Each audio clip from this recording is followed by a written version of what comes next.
رسول الله مبارک فرمای شیطان په دغه باندې په دریاب باندې خپل دغه دا جانماز خور کړی کنه او درې خوره کړی او پاغې ناستی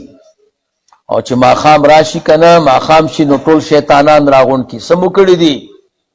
رايو هغه صوفي صاحب چې دی هغه مې بل سره په جنگ کو لري کېږه مړه ټول ورځ داسې تېره کړي بل ورته وایي داسې کار مې وکړو چې هغه یو سړي نه مې غل جوړ کړ اخوا شمړ غل دې جوړ کړ اوس به الله نه معافي وغواړي هغه سړي ته مال ورکړي نو څه پیدا هر یو به ورته خپل عمل ښیي دی به ورته لرې کېږه یو به ورته ووایي ما د ښځې او د میړه په منځ کې جداوالی پیدا کړ بس دا به ځان ته نږدې کې ورته ادن مني رانږدې شه ته ما ته ډېر ګران یې او غاړه به ورکي وی اوس به د سم رنګ کما پوهېږي که نه پوهېږي اوس به د سم برابر کم ته خو ډېر کمالي سړی تا د دوو قومونو په منځ کې اختلاف پیدا کړ دې وجې نه رسول الله مبارک فرمایي په کورونو کې یو شیطان دی داسم ورته وایي څوک ورته وایي داسم شیطان د دوم دا کار دی چې سړی کور ته راشي که نه نو دا داسم شیطان د ښځې د دواړو سترګو په منځ کې کینی او دې ښځې ته وایي دا صوفي صاحب خو راو که نه ته ورته ګوره لاسونه تش دي مشران وایي چې مور به د رنګ ته ګوري ښځه به د لاسونو ته ګوري چې څېره وړه که نه وګوره تش راغی ولې دا بازار نه لیده په دې کې مالټې کیلې نه خرڅېدې خو دا اصل کې تا سره یې لګېږي نه او دویم واده ته اراده ده او ګوره غوسم دی او ساري کالی بدل کړي وو ته وګوره هغه چای پیاړولې ده دا اصل کې تا تکلیف کوي نو چې دا خبرې لوی تقریر ورته وکړي نو د دې زړه د میړه نه تور شي نو چې دلته کار سم شي که نه نو رامنډه کي د سړي د دواړو سترګو په منځ کې کینی ورته وایي دا ښځه دې ښکاري او وګورې هغه پیاله چې د پرون درزن راوړی و که نه هغې نه یې کونډه ماته کړې ده ښځه داسې دې خو ستا کور تباه کړ او ته وګورې هغه بستره همغسې پرته ده او کاسې نه دي وینځلي هغه نوې کاسه ده او چیته ده او کور خیرن دی داسې خبرې ورته زړه کې اچوي پوهېږي چې هغې باندې خفګان پیدا کي نو بس دواړه په بانه شي که نه څه شي نو بس یو بل سره ونښلي چې ونښلي بس شیطان ورته ګډېږي چې لکه کار سم شو رسول الله مبارک فرمایي کله چې کور ته راغلي داسې شی دې ولیدو چې ستا طبیعت یې خفه کو نو ووایه اعوذ بالله من داسمن اعوذ بالله من داسمن اعوذ بالله من داسمن کور کې به اختلاف ختم شي شیطان به وتښتي پوهېږي او که کور ته راغلې او وینښتې وې دوه ښځې دې کړې او یو بل یې د دغه نه نیولي دا سرونو نه او غوبل جوړو نو اوس به یې خلاصې که نه ولې چې خلاصې خو تا رانیسي که نه چې دا ټول کار خو تا کې او تل آرام غلي نو حیات الحیوان کې راغلی دي چې کور ته راغلي او د خلکو جنګو نو نه به خلاصې څه به کې لاسونه به پړکې څه به کې نو چې لاسونه پړک وی نو د دوی جنګ به خلاصېږي دا دې کې څه کمال دی وی دې کې دا کمال دی چې په دې جنګ باندې خو شیطان اچولی دي که نه او ته چې لاسونه وپړکې نو شیطان هغه کار پرېږدي دلته رامنډه کي بس هغوی به روغه راشي که نه نو زه طالبانو ته وایم چې که وادم کو که نه نو چې 5 صفتونه په سړي کې پیدا شي 5 په ښځه کې بیا په کور کې جنگ نه راځي که راغی زی ذموار یم زه ګرنټي در کوم اول نمبر سړی به عقلمند او هوښیار وي باید سړی ډېر کمکلي پوهېږي دا اتول چې ما چېرته کمکل نه دی لیدلی تاسو به لیدلی خو دغه کې راغلی دي په کشف الباری کې سلیم الله خان صاحب وایي وی اتول ولې کمکلي وی ځکه چې په مابین د دماغو د زړه کې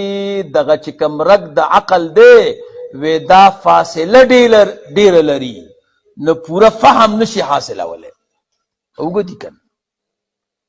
نو سړی به عقلمند او خيار به ها او د عقل بیان درته کوم عقل لس اجزا لري که سړی کمکل خوم جنگ پیخیږي کنه نو چې چاته لور خور ورکوي نو ګوره یې ها اسنه چې قمقلی صحیح یو سړی چا نه لور غوښتله ورته وی دا خبرې هم زده کوئ ها تاسو سره ما وعده کړې عقل هم درته ښیم نو ورته وی دا ستا لور راکه زما دې زوی ته هغه ورته وی صحیح ده بس لور به درکمه خو یو کار به کوم ستا د دې زوی به پوښتنه وکړم چې ښه سړی دی که نه وی صحیح بس هغه سړی لاړو او کلي کې پوښتنه وکړه چې دا ګلدین کاکا ښه سړی دی که نه وی ولې وی لور ورکوم وی ډېر ښه سړی دی خلکو ورته وی خو یو کار پکې دی کاکا لور خو ورکی پیکوڼي خوري کله کله څه خوري وی کله کله پیکوڼي خوري هغه وی خوري دي که نه پیکوڼي خور سړی خوري وی دی هر وخت نه خوري کله چې نسوار واچي بیا پیکوڼي خوري وی نسواري دی ویلې هر وخت نسوار نه استعمالوي کله چې سیګرټ استعمال کړي نو بیا ورپسې نسوار اچوي وی سیګرټ هم اچوي وی نه هر وخت سیګرټ نه ډېر ښه سړی دی کله چې چرس استعمال کړي نو بیا سیګرټ سکي وی چرسیم دی وی نه هر وخت چرس نسکي کله چې شراب نه پیدا کیږي نو بیا چرس کی وی شرابیم دی ویل نه هر وخت شراب نسکی کله چې جواری او کی بیا شراب سکی وی جوارګرم دی ویل نه هر وخت جواری نه کوي کله چې قتل وکي او پیسې واخلي نو بیا څه کوي بیا جواری کوي اجرتی قاتل دی نو هسې نه چې لور خور دا سړي ته وکړي چې پیکوڼي خوري هغه طبیعي ده پیږي نو چې چاته لور خور ورکوي نو اولې معلوموي چې هوښیار دی که قبقل نو بیا دا مشکلات د کورونو کې څه نه جوړ دي بس په دې نه دي او زمونږ او ستاسو زمانه کې لوی سبب د نکاح دا ده چې په جرمني کې وي امریکا کې د جرمني او د امریکې والا چرته نکاح کامیاب شوی نه ده ځکه هغې 20 ښځې لیدلي هغه سړي او دا خو ساده ښځه دې باندې څه کوي او دا سادهګانې خامخا ورکوي ورنه کوي ورته ګوره دویم نمبر صفت په سړي کې دا پکار دی چې سخي به وي پیږي کور کې خرچه ډېره کېږي که نه باید سړی بخیل او سار مې چې غوړي راوړه بیا ختم شو وړه مې راوړه ختم شو والکه ګډې وډې مو آیا د دې نوم دی کور فارسی کې ړون ته وایي فارسي درځي که نه کور چا ته وایي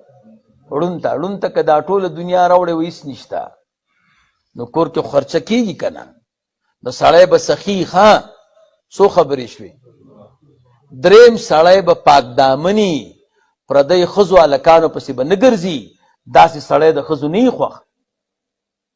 څلورم سړی به د خپل بدن د پاکۍ خیال ساتي داسې نه چې خولې نه هم بوی ځي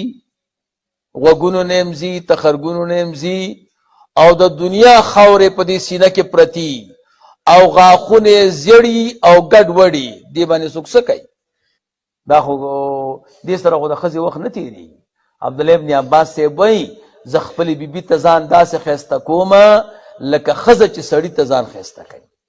او غلط کار دی پنځم صفت په سړي کې دا دی چې د ښځو په کار کې به کار نه ساتي پیږي دا غټه دروازه هم دې دپاره وي چې دننه به کار نه ساتي هغه مدبرة للبیت به ښځه ستا د بار تجارتونو سره کار دی څو صفت شو دا 5 صفت چې درکې زه ګارنټي در کوم ښځې به سره جنګ نه کېږي 5 صفت ښځه کې پکار دي ښځه به چې دی عقلمند او هوښیار او که کمکله و څومره روپۍ چې ورکوي او بازار کې استعمالوي دې ته به څوک ټینګ شي پوهېږې عقلمند او هوښیاره پکار دی دویم نمبر ښځه به بخیله که سخی دې راوسته خو چې سره وړې خلکو ته بیا ورکوي که نه دې ته بیا څوک ټینګېدی شي نو ښځه به د خاوند په مال خفه کېږي بخیله به دریم صفت به په ښځه کې دی چې پاک دامنه به وي، بیکار حرکتونه به نه کوي، په موبایل باندې خلکو سره خبرې کوي سړی نه. څلورم صفت په ښځه کې دا پکار دی چې د خپل پاکۍ لحاظ به ساتي، داسې نه چې واده ته ځي 3 ورځو کې نه تیاریږي او په کور کې د دنیا ګندونه د دې په بدن پراته وي، خو صحیح نه ده. پنځم صفت دا دی چې مدبرة للبیت به وي، دومره پیالې پکار دي، دومره کاسې پکار دي، دومره بسترې پکار دي، دومره دا پکار دی، دومره دا پکار دی چې ښځه خوا دا د خاوند اعزاز دی. دی وجنه عبدالله بن مسعود رضی الله تعالی عنہ فرمایي چې اللهم ربنا آتنا فی الدنیا حسنه، دین مراد ښځه ده، وفي الاخرة حسنه مراد ترې نهوره ده، وقنا عذاب النار مراد ته بد اخلاقه ښځه ده. 5 صفته ښځه کې پکار دي. ښځه به چې دی عقلمند او هوښیار او که کمکله او څومره روپۍ چې ورکوي او بازار کې استعمالوي دې ته به څوک ټینګ شي. عقلمند او هوښیاره پکار دی. دویم نمبر ښځه به بخیلئ، که سخی دې راوسته خو چې سره وړې خلکو ته به یې ورکوي که نه دې ته به یې څوک ټینګېدی شي. نو ښځه به د خاوند په مال خفه کېږي، بخیله به وي. دریم صفت به په ښځه کې دی چې پاک دامنه به وي،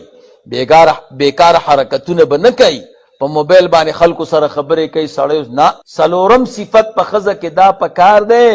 چې د خپل پاکۍ لحاظ به ساتي، داسې نه چې واده ته ځي 3 ورځو کې نه تیاریږي او په کور کې د دنیا ګندونه د دې په بدن پراته وي، خو صحیح نه ده.